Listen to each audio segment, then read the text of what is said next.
पूरा देश पिछले 15-16 दिन से सिर्फ एक बात पूछ रहा था कि आखिर पहलगाम हमले का बदला कब लिया जाएगा, कब होगा और हो गया। ऑपरेशन सिंदूर, पूरी इनसाइड स्टोरी आपको बताऊंगा, क्योंकि जिस वक्त यह अटैक हुआ या तो आप सो रहे थे या उसके बाद ऑफिस में थे, बाहर थे। एक एक अपडेट, एक एक इनसाइड स्टोरी, एक एक फ्रेम से ये 3 आतंकी जिनके चेहरे आप देख रहे हैं, हाफिज सईद, सलाउद्दीन और मसूद अजहर, इन तीनों के ठिकाने तबाह हो गए। इनमें से कितने जिंदा हैं ये भी कोई नहीं जानता, लेकिन ऑपरेशन कैसा हुआ ये देखिए। ये भारत के रफाल रात के अंधेरे में उड़ान भरा है। रात के अंधेरे में एक के बाद एक रफाल ने टेक ऑफ किया। पहले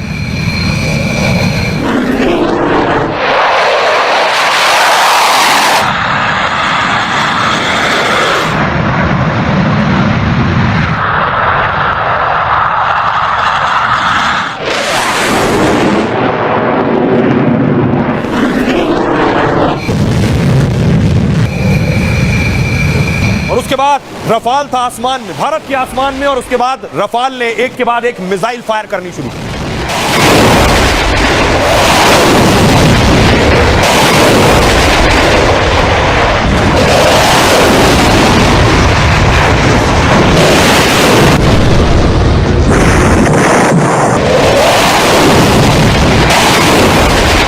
कुछ इस तरह रफाल ने मिसाइल फायर की और उसके बाद पाकिस्तान में आतिशबाजी शुरू हो गई। पाकिस्तान में एक के बाद एक आतंकियों के ठिकाने पर मिसाइल आकर गिरी। उसके बाद की तस्वीरें देखिए।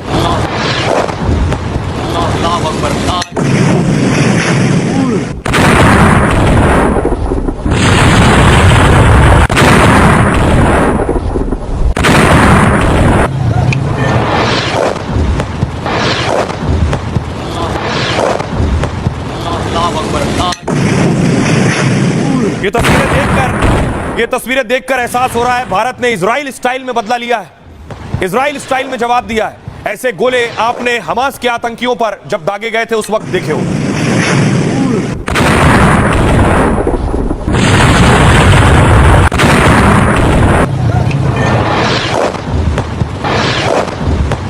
और इसके बाद अगली तस्वीर देखिए, एम्बुलेंस की लाइन लग गई, क्योंकि एक के बाद एक 24 हमले हुए थे, 24 रॉकेट दागे गए। पाकिस्तान में चारों तरफ एम्बुलेंस की आवाज और एम्बुलेंस के सायरन गूंज रहा था।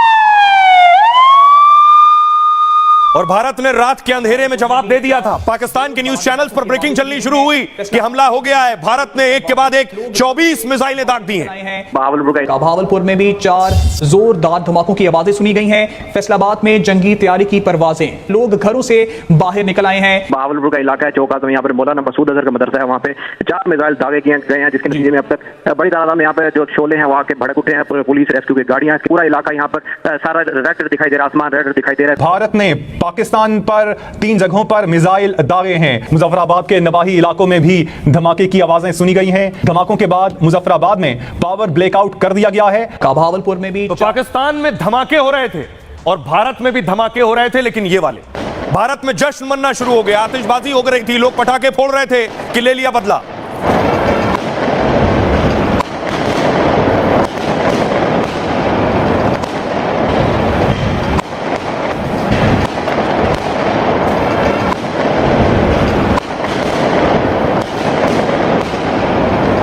जब लोग सुबह उठे और उन्हें पता चला, फिर खुशी का आलम यह था कि आरती शुरू हो गई, पूजा शुरू हो गई। ऑपरेशन सिंदूर के बाद भव्य आरती।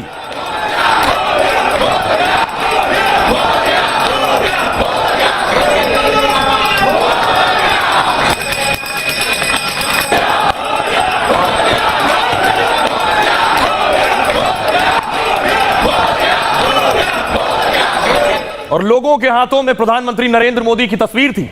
देखिए, दिन में फिर लोगों ने दिवाली मनानी शुरू की। जैसे जैसे लोगों को पता चला, लोग खुशी का इजहार करने लगे।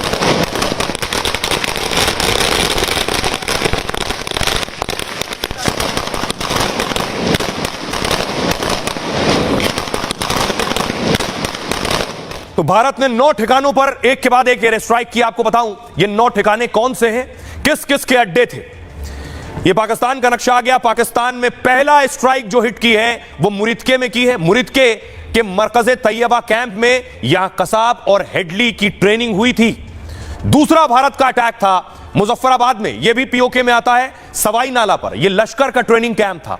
तीसरा अटैक मस्जिद सुभान अल्लाह, यह जैश का हेडक्वार्टर था। देखिए ये आतंकी जो अपने हेडक्वार्टर और कैंप बनाते हैं, ये मस्जिद और मदरसों की आड़ में ही बनाते हैं। ये टेरर कैंप के नाम सर कैंप नहीं चला सकते। मुजफ्फराबाद में ही सैयदना बिलाल कैंप, यह जंगल सवाईवल ट्रेनिंग कैंप था। कोटली में गुलपुर कैंप, यह आतंकी ट्रेनिंग कैंप था पांचवा। छठा देखिए जो अटैक हुआ भिंबर में, यह बरनाला कैंप था, यहां हथियारों की ट्रेनिंग दी जाती है। सातवां कोटली में हुआ अब्बास कैंप, यहां फिजाइन ट्रेनिंग दी जाती। जो आठवां अटैक हुआ वो सियालकोट में हुआ, सर्जल कैंप, यह भी आतंकी ट्रेनिंग कैंप था। और नवा जो अटैक हुआ यह महमूना जोया कैंप सियालकोट में, पठानकोट हमले की प्लानिंग यहां हुई थी। तो भारत ने 9 जगह पर 24 धमाके किए। सोचिए 15 दिन से जिन लोगों में गुस्सा था, आक्रोश था कि जवाब दिया जाए, जवाब जल्द से जल्द दिया जाए, जब उन्हें यह खबर मिली तो उनकी प्रतिक्रिया देखिए जरा। ने कहा था कि बब्बर शेर बिठा रखा है दिल्ली के सिंहासन पे, आज ऑपरेशन सिंदूर के जरिए उन्होंने उन बहनों को, उन बेटियों को, उन माओं को विश्वास दिला दिया कि मेरा रक्षक हिंदुस्तान में मोदी बैठा हुआ है। घर पे घुस के मारा है, कब्र तुम्हारी खोदी है, भारत की धरती में बैठा बाप तुम्हारा मोदी है। भारत माता की जय, भारत माता की। मोदी जी नहीं, एक सच्चा सिपाही देश का सिपाही है जो आज बदला लिया है आतंकवादियों को मिट्टी में मिला के। लेकिन ये अभी पत्रकार महोदय ट्रेलर है, पिक्चर तो अब शुरू होगी। आज पूरे हिंदुस्तानी 150 करोड़ हिंदुस्तानी खुश है और पाकिस्तान की बर्बादी का जश्न मना रहे हैं। पाकिस्तान ने जो कायराना हरकत 70 सालों में करी है, इंसानियत को शर्मसार करा है, मजहब को शर्मसार करा है और हमारे इस्लाम को शर्मसार करा है। हम चाहते हैं पाकिस्तान नष्ट नाबूद हो, पाकिस्तान बर्बाद हो। हमसे जो टकराएगा मिट्टी में मिल जाएगा। इनकलाब जिंदाबाद। पाकिस्तान सुधर जा, ये तो टेलर था, पिक्चर पूरी बाकी है। सुधर जा, अपने औकात में आ जा पाकिस्तान। हमने पाकिस्तान को दिखा दिया है कि अगर वो कुछ भी इस तरीके का गलत काम करेगा तो इंडिया चुप नहीं बैठेगा और उसे खत्म करके ही मानेगा। जिंदाबाद, हिंदुस्तान जिंदाबाद। हाफिज सईद और मसूद अजहर के ठिकानों पर अटैक किया गया, यह टारगेटेड अटैक था। सबसे पहले मैं आपको मसूद अजहर के ठिकाने पर लिए चलता हूं। सवाल उठ रहा है मसूद अजहर जिंदा है या फिर मार दिया गया। यह आप देख रहे हैं, यह बहावलपुर की तस्वीर है।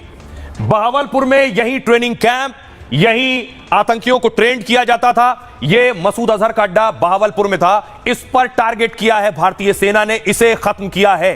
तस्वीर दिखाऊं, अगली तस्वीर देखिए कैसे टारगेट किया है इस बहावलपुर को। यह आप देख रहे हैं, ये जैश के पूरे कैंप को टारगेट किया गया। इसके अंदर अलग अलग स्ट्रक्चर है बहुत से, लगभग बताया जाता है ये 200 से 300 एकड़ में था जैश ए मोहम्मद मसूद अजहर का बहावलपुर का हेडक्वार्टर। अब देखिए इसे सेना ने कैसे गिराया, ये टारगेट सेट किया और ये बहावलपुर में एक के बाद एक 4 मिसाइल आकर गिरी हैं और मसूद अजहर का अड्डा तबाह।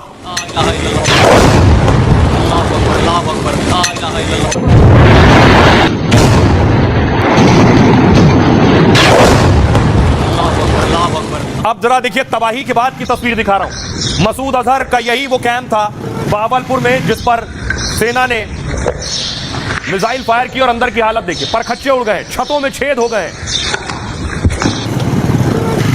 नस्तनाबूद हो गया है पूरा ये कैंप।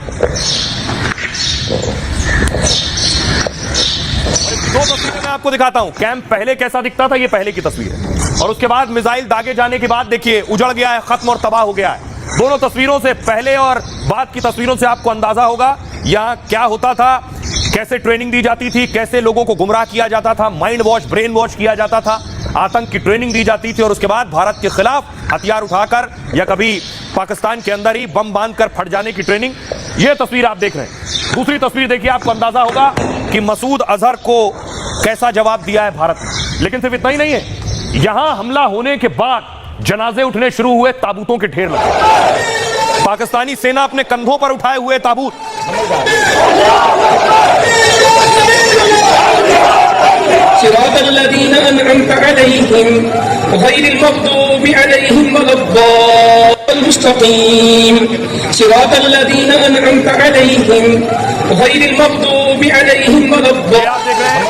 जो मारे गए हैं उनके लिए जनाजे की नमाज हो रही है और दिलचस्प ये पाकिस्तानी सेना खुद ताबूत उठा रही है।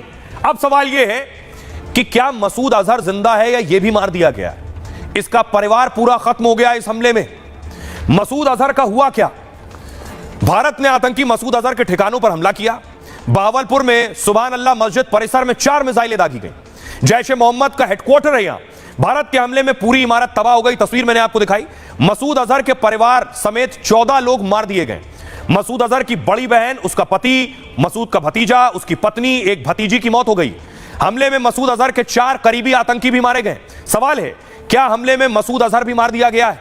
क्या हमले के वक्त मसूद अजहर उस हेडक्वार्टर में मौजूद था? मसूद के परिवार के 10 करीबी लोग मारे गए। ऐसे में मसूद अजहर के मारे जाने की भी आशंका है। हमले के बाद से मसूद अजहर कहीं दिखाई नहीं पड़ा है। आतंकियों के जनाजे में भी मसूद अजहर नहीं पहुंचा है। सोशल मीडिया पर मसूद की तरफ से जारी एक